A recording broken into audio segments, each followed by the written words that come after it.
Matthew chapter 22 and 29. Yahushua answered and said unto them, Ye do err, not knowing the scriptures, nor the power of Yahweh.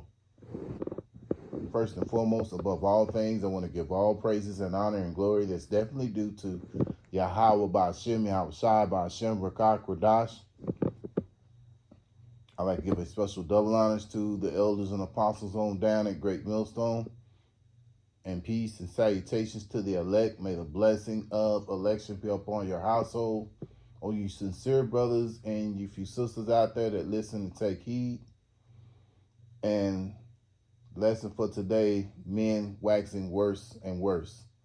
And men waxing worse. And Lord willing, I hope and pray that this will be edifying. So I decided I'd do a lesson on this because you got, different Jakes now that's kind of calling these guys out. And one of the things that they're saying, they're asking, about the thing about John the Baptist. And so, at the end of the day, we have proven, through the scriptures that John the Baptist did not fall out the truth. But these guys, instead of just saying, oh, I'm wrong, which shows you why, another reason why Yahweh Ba'ashem Yahushua has to destroy this place, Babylon, because even when you try to tell, Jake, hey, you're going off in the scriptures, instead of saying, you know what, I'm wrong. I'm reading the scriptures, searching, being like the Church of Berea, searching the scriptures. You double down and continue on with it. Now, decided to do this video because I saw a video in the chat where this guy was asking him about John the Baptist. And they said something about he should have kept on preaching, which is stupid, really stupid, because you err not knowing the scriptures. If anyone really knows the account of John the Baptist, which the account is given in John chapter 4, Salakia, Matthew chapter 14. I'll go through it. I may not read the whole thing, but I'm going to go into it because it's obvious that the reason why he didn't fall out the truth, and,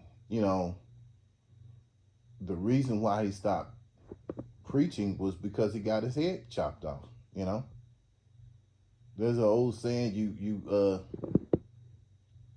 cut off the head and the whole body dies, And so, same thing here, with John the Baptist. He got his head cut off, so he could no longer be preaching. And really, John the Baptist was a prelude to Yahushua.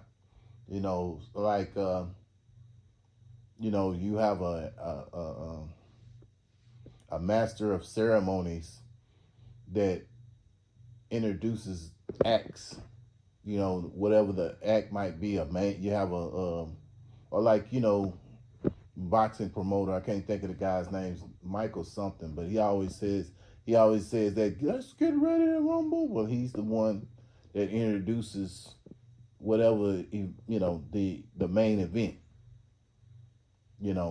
And so the same thing with John the Baptist. He was a prelude to Yahushua, And so he was, he at his time was, how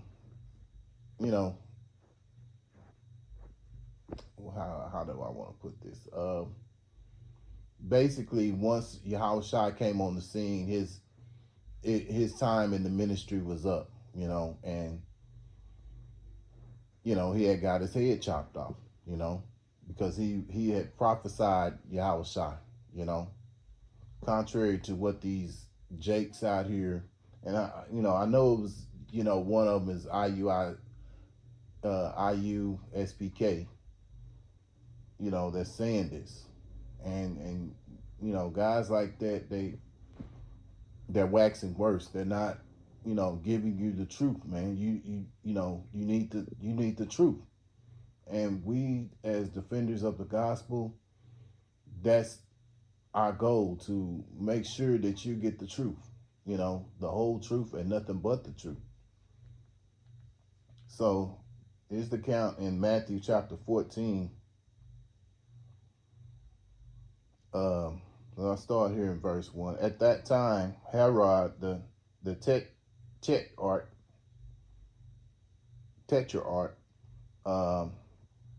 heard of the fame of Yahushua, and said unto his servants, "This is John the Baptist. He has risen from the dead." Saying, so they knew all about reincarnation, and therefore mighty works do shew forth themselves in him. For Herod had laid hold on John and bound him and put him in prison for Herodias' sake, his brother Philip's wife. For John said unto him, "It is not lawful for thee to have her." Yeah, so Herod was having sex with, committing adultery with Philip's, Philip's wife.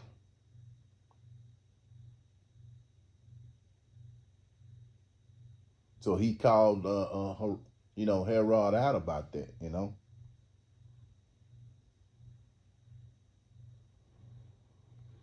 And when he would have put him to death, he feared the multitude, because they had counted him as a prophet. But when Herod's birthday was kept, the daughter of Herodias danced before them and pleased Herod. That's crazy. He's sitting up here looking at his niece, and that pleased him to see her dancing. Crazy. Whereupon he promised with an oath to give her whatsoever she asked for. And she, being before instructed of her mother, said, "Give me here John the Baptist's head in a charger." And the king was sorry, nevertheless, for the oath's sake, and them which sat with him at meat, he commanded it to be given her. Yeah, see, he came up with that, he had to come up with that oath, and basically, she came up with that idea, and it wasn't her idea, it was really her mother's idea. So that's what her mother told him, just to show you how wicked she was. And he felt sorry, but nevertheless, because he had made that oath in front of everybody, in front of other men, he was bound to it. And he sent and beheaded John in the prison. Verse 11, and his head was brought in a charger and given to the damsel, and she brought it to her mother. And his disciples came and took up the body and buried it, and went and told Yahushua. Yeah, so, John the Baptist did not fall out the truth. He did not, he did not fall out the truth, and, he didn't stop preaching. You know what I'm saying? The only reason why he did stop preaching was because his head was chopped off. So, I mean, you got some guys that stop doing the work and ain't nothing going on with them. But when you get your head chopped off, there's no way you're going to be able to go back out there and preach the word again. So this shows you, the foolishness of these, and the stupidity of these men. And the thing about it, man, you're leading the flock astray. Now, this is what Yahushua said about John the Baptist. Luke chapter 7, verse 28, for I say unto you, among those that are born of women, there is not a greater prophet than John the Baptist, but he that is least in the kingdom and of God is greater than he. Yeah. Yeah. So at the end of the day, there was no greater prophet than John the Baptist. This is what Yahushua said, you know, and the kingdom we're talking about is the kingdom of Yahweh Shem Yahushua, you know. So that's the kingdom that we're looking forward to. Meanwhile, we still have to be defenders of the gospel, man, you know. So it's obvious, from what we're reading here in the Bible, in Matthew, in the account of Matthew chapter 14, it tells you exactly what happened with John the Baptist, man. So as for these guys here, man, this is what the scriptures say. 2 Timothy chapter 3. You know what? I'm going to start in verse 12. Yea, all that will live godly in Hamashiach Yahushua shall suffer persecution. And really, this is part of that persecution. I mean, happening to go to work day in, day out, be amongst non-believers, working paycheck to paycheck, maybe bad credit, whatever, you know what I'm saying?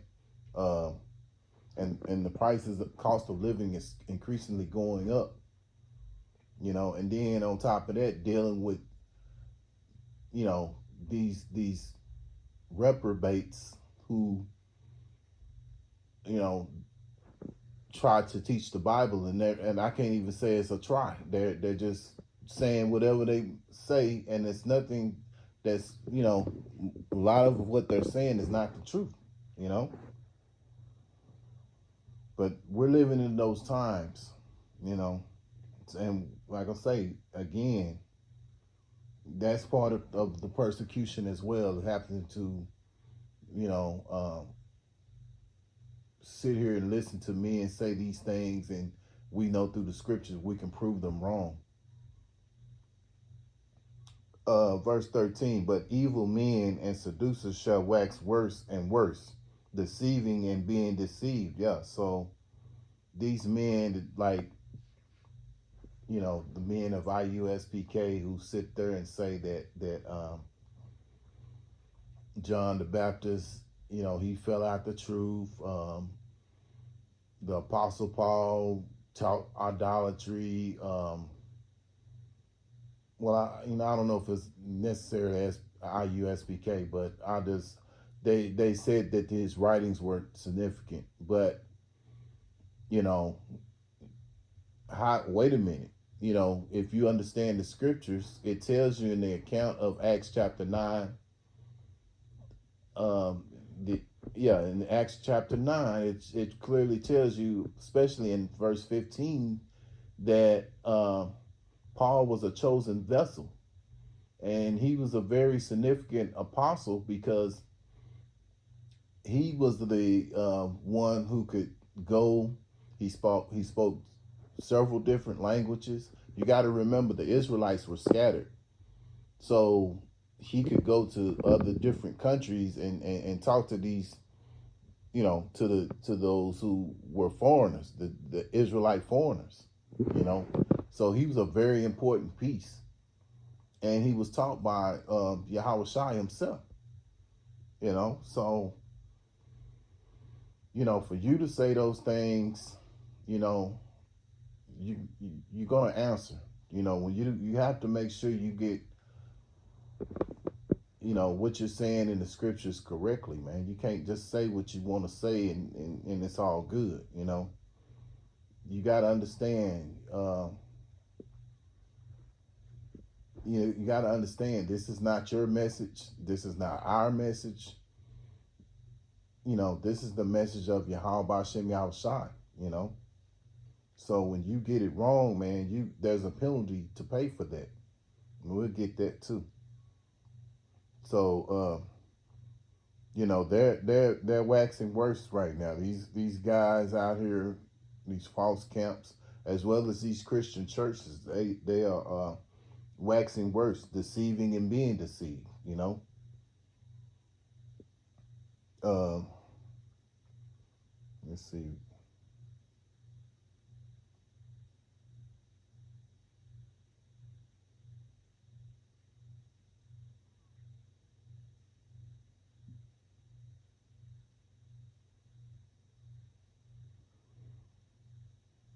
Titus chapter 1, and I'll start here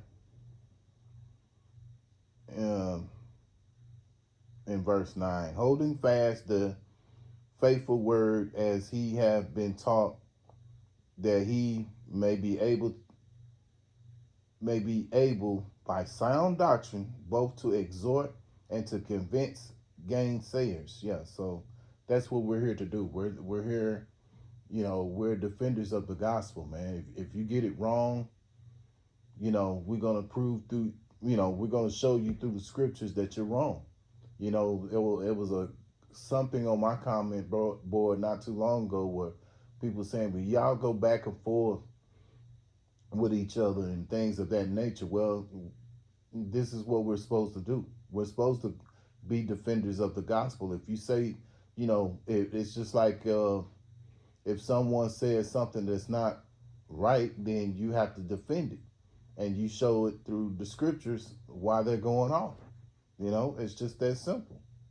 This is a commandment from Yahweh Shem Yahushai, that we be defenders of the gospel. If somebody, says something wrong, we're gonna call it out, and you're gonna get rebuked. Just that simple. We here at Great Millstone, we will rebuke each other. If you got something wrong on the doctrine, you know, then you're gonna be corrected. You know, you're gonna be rebuked. So if we rebuke our own, what make you think we're not gonna rebuke these other camps or Christianity who teaches false, false teachings? Okay, I'll start again. Titus 1 and 9.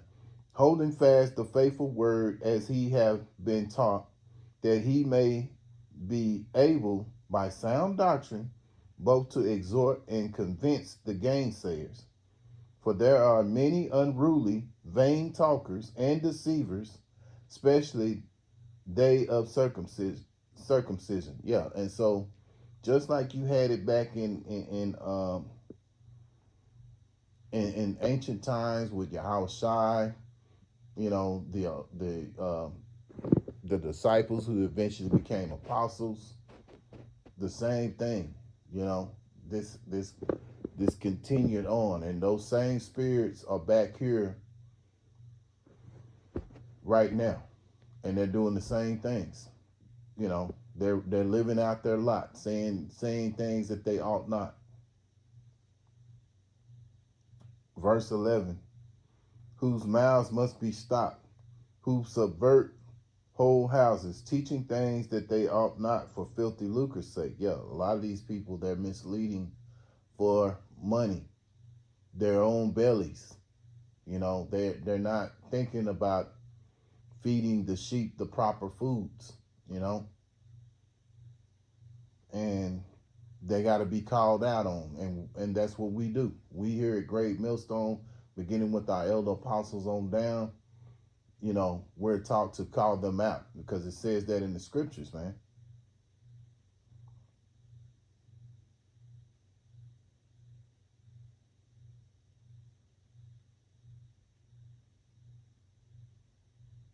Yeah, so a lot of these guys, they're getting paid, man, and so it is what it is. But they don't realize the seriousness of this. And it tells you, and I'll get to it, Matthew chapter 12. And I'll finish off with another scripture after that, and we're going to close it out. Matthew chapter 12 and verse 36.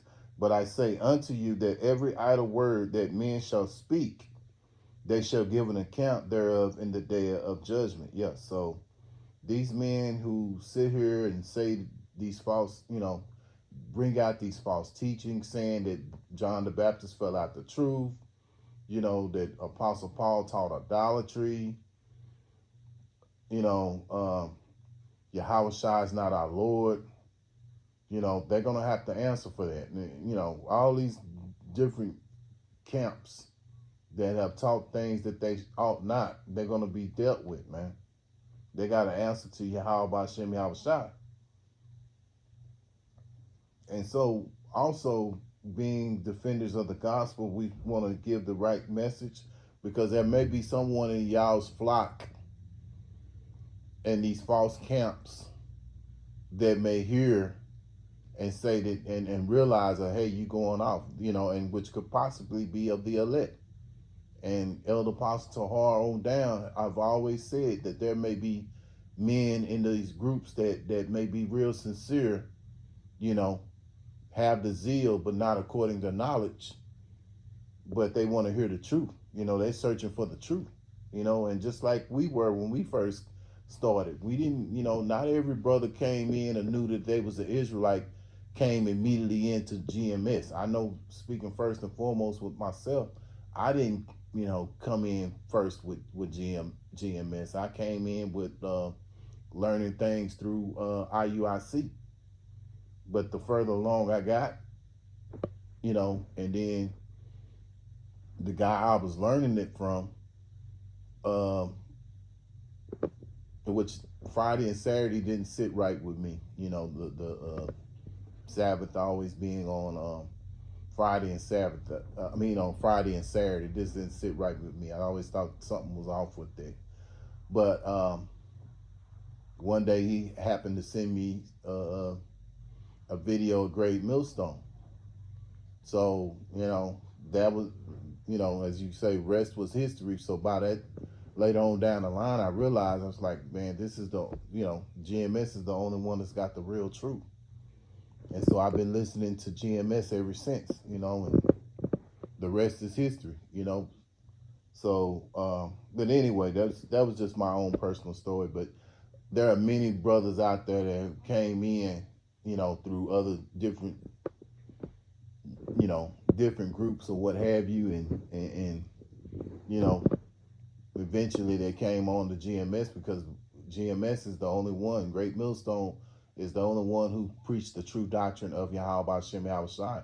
They stick right with the scriptures, man.